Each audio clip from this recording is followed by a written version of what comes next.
நம்ம யாருமே வந்து கேரக்டர் அசோசியேஷன் பண்ணி அவங்கள வந்து இழிவுபடுத்துற மாதிரி சோஷியல் மீடியாவில் பேசக்கூடாது. அது கண்டிப்பாக எப்போவுமே தப்பு தான் பண்ணுது. இல்லை அது வந்துட்டு அது லவ் இல்லையோங்க. பொதுவாக வந்துட்டு இப்போ கெனிஷாவுடைய பாயிண்ட்லேருந்து நம்ம வருவோமே, வெளியில் போகிறாங்க, டக்குன்னு அவங்கள வந்துட்டு எல்லாருமே தப்புன்னு சொல்கிறோம், அவங்க வந்துட்டு ஒரு தவறான பெண்ணுங்கிற மாதிரியான ஒரு விஷயம் நடந்துகிட்டே இருக்குது. இப்போ நல்லா கவனிச்சு பாருங்கள், ஒரு நடிகையை வந்துட்டு நாம் வந்துட்டு தவறாக சித்தரிக்கிறோன்னு வைங்களேன், அதுவே மிகப்பெரிய கேவலமான செயல். ஆனால் அந்த நடிகையால் அதை ஓவர் கம் பண்ணிட முடியும். ஏன்னா இந்த சொசைட்டி அப்படி தான் இருக்குது, நாம் ஒரு பப்ளிக் ஃபிகர், அதனால் இப்படிலாம் இருக்குன்னு சொல்லி அவங்களும் அவங்க குடும்பம் புரிஞ்சுக்கிறதுக்கான ஒரு வாய்ப்பு இருக்குது.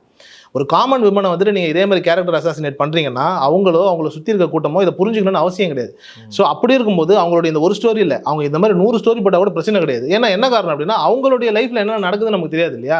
சுற்றி சும்மா இருக்கிற பொண்ணுக்கே 100 பேர் டிஎம் பண்ணிட்டு வந்திருப்பான். அப்போ கெனிஷாக்கு எத்தனை ரிக்வஸ்ட் போவோம், எத்தனை பேர் மெசேஜ் பண்ணுவாங்க, என்னென்னு கேட்பாங்க, எவ்வளோ கேரக்டர் அசாசினேட் பண்ணுவாங்கன்ற இந்த ஒரு விஷயம் இருக்குல்ல. அதில் வந்துட்டு அவங்க ஏதாவது ஒன்று போட்டிருக்கலாம். இதையெல்லாம் தாண்டி அவங்க ஒரு ஆளுக்கு தான் ரவி மோகனுக்கு பர்சனலாக ஆர்த்தியோட என்ன நடந்துச்சுங்கிறது ஃபுல்லாக தெரியும். ஏன்னா ஷீஸ் எ தெரபிஸ்ட்.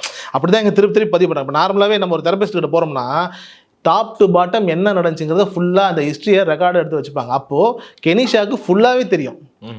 அந்த சைடினுடைய ப்ளஸ் நெகட்டிவ் எல்லாமே தெரியும் போது அவங்க என்ன பண்ணுவாங்க அப்படின்னா அப்பப்போ அவங்களுக்கு ஹிட் ஆகும் போது அவங்களுக்கு அந்த பக்கம் இருக்கிறோட வீக்னஸ் வச்சு ஒரு பாயிண்ட்டையும் போடுவாங்கல்ல. அவங்களுக்கு ஆர்த்தி சைடில் வந்துட்டு ஏதாவது ஒரு தவறு இருக்கிற மாதிரியான ஒரு பாயிண்ட் இருக்கும்ல, அதை தூக்கி அவங்க ஸ்டோரியாக போடுவாங்கல்ல. எனக்கு தெரிஞ்சு அவங்க 2-3 ஸ்டோரி போட்டதே ஆர்த்தியை மென்ஷன் பண்ணி தான் நான் நினைக்கிறேன்.